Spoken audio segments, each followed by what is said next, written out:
kana kota uketu na muti na wa udajala ida Kenya tuwatega ani madura mani kala machati asira na banatega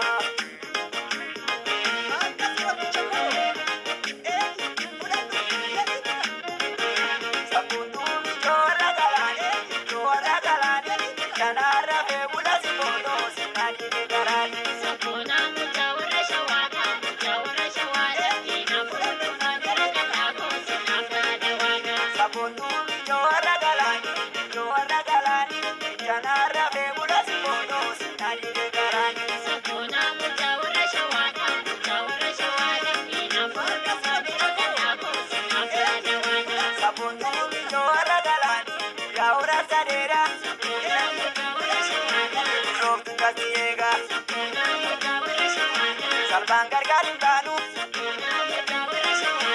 Lugo Sivarega,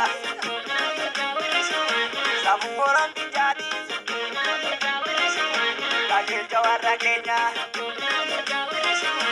Alkaraki wa Kenya, Retire Kenya, Jawarra Galani, Janara Bebula Sibono, Sinani Garani.